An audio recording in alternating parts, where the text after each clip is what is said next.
பாதம் கழுவும் சடங்கு முறை நம் பாவம் கழுவும் சடங்கு முறை என்றுதான் இங்கே பேராயர் ஃபுல்டன்ஷன் குறிப்பிட்டிருப்பார். இது என்னவோ சொல்வதற்காகத்தான் இருக்கிறது. இது வருடத்தில் ஒரு முறை மட்டும் நடக்கும் அதிசய நிகழ்வு. ஏனென்றால் பெரிய விழாவில் மட்டும்தான் எல்லா குருக்களும் ஆலயத்தில் இருக்கின்ற யாரையாவது ஒருவரை கூப்பிட்டு பாதங்களை கழுவுவது. இது வியாழக்கிழமையோடு முடிந்துவிடும்.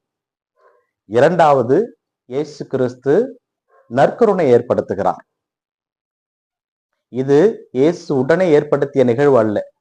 தன்னுடைய குருத்துவ நாளிலிருந்து, அதாவது எப்பொழுது இறை நற்செய்தி ஆரம்பித்தாரோ, போதிக்க ஆரம்பித்தாரோ அன்றிலிருந்து அவர் இந்த திருநன்மை நற்கருணை ஏற்படுத்தி பற்றி அவர் சிந்தித்துக் கொண்டே இருந்திருப்பார் போலும். அதனால்தான் அவர் உணவை பழுக பெருக செய்கிறார்.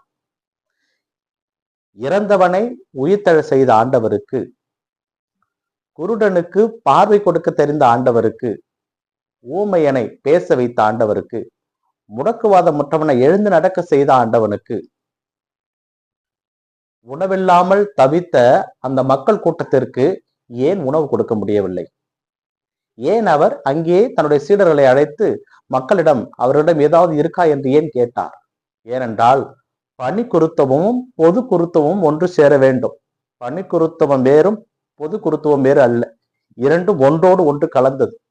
அது இல்லாமல் இது இல்லை, இது இல்லாமல் அது இல்லை. அதனால்தான் இயேசு கிறிஸ்து மக்களிடமிருந்து பெற்று அந்த உணவை பழுகி பெருக செய்து அவர்களுக்கே கொடுக்கிறார்.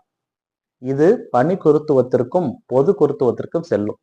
இதனால்தான் இயேசு கிறிஸ்து சொல்லுவார், நானே வானின்று இறங்கி வந்த உயிருள்ள உணவு, இதை உண்பவர் எப்பொழுதுமே வாழ்வார்கள் என்று சொல்லுவார். இதைதான் நாம் மன்னாவிற்கும் இயேசுனுடைய உடலுக்கும் நாம் இணைத்து பார்க்கலாம். அந்த மன்னா அவர்கள் கானான் தேசத்தை அடைந்த உடனே அந்த மன்னா நின்று போனது. அதன் பிறகு அவர்கள் உழைத்து சாப்பிட வேண்டிய நிலை வந்தது. அதாவது பாலை நிலத்திலே அவர்கள் விளைகின்ற பொழுது தந்தையாம் கடவுள் அவர்களை ஒரு குழந்தை போல பேணி பாதுகாத்தார். இரவிலே நெருப்பு தூணாகவும் பகலிலே மேகத்தூணாகவும், தண்ணீர் தேவைப்படும் போது பாறையிலிருந்து தண்ணீரும், உணவு தேவைப்படுகின்ற பொழுது வானத்திலிருந்து மன்னாவும், ஒரு குழந்தையை பேணி பாதுகாப்பது போல அவர்களை பாதுகாத்து வந்தார். கானான் தேசம், பாலும் தேனும் கிடைக்கின்ற கானான் தேசம் வந்ததும் கடவுள் தான் கொடுத்த நிறுத்தி கொண்டார். எப்படி ஒரு தாய் தன் குழந்தைக்கு பாலூட்டி வளர்ப்பாளோ அதுபோல 40 வருடங்கள் இஸ்ரேல் மக்களை பாலூட்டி வளர்த்தார் கடவுள். அவர்கள் கானான் தேசம் போனவனே அது நின்று போனது.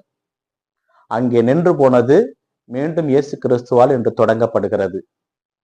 இயேசு நம்மோடு இருக்கிறார்.